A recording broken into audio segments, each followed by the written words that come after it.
The fiscal reform in Japan needs to deliver a very large adjustment over the next decade of about 10% of GDP, and it needs to do that in a way that's supportive of growth and also seen as fair by the Japanese population. We have some ideas how that might be done. We think there's a lot of room for increases in the consumption tax, even beyond what's being currently contemplated. The consumption tax rate in Japan is well below OECD averages.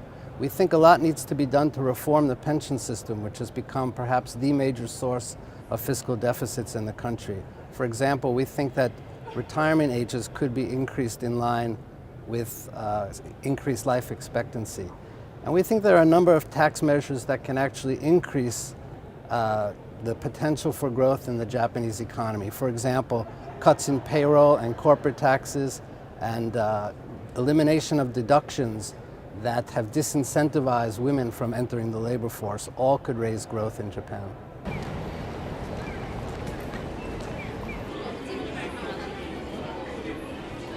Any tax can depress somewhat economic activity, but we think a consumption tax is probably more supportive of growth than many other taxes.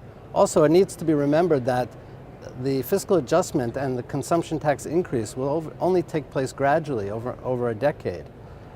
Early on in the process, it's actually possible that consumption could rise as people begin to move purchases forward, for example, of consumer durables and housing.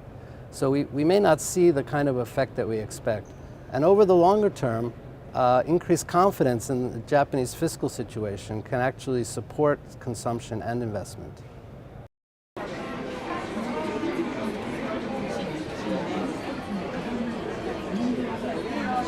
Well, as the initial phase of the crisis in 2008 and 2009 pointed out, Japan will be affected if there's further turmoil in Europe. This could go through the trade channel as demand in Europe declines.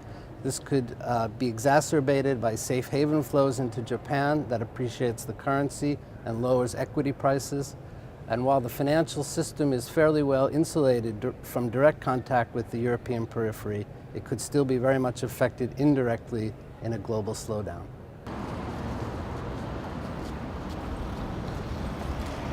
Japan has the most rapidly aging population in the world, and that will have profound implications on the economy for years to come. The aging population and the declining birth rate are leading to a smaller labor force, and that tends to depress growth even when productivity is rising. That's why we think it's important for Japan to do more to get women into the labor force and get older workers into the labor force. Also, older individuals tend to save less, and that's going to make it increasingly difficult for the government to finance its fiscal deficit. So that's another reason why we need to get the fiscal problem under control now.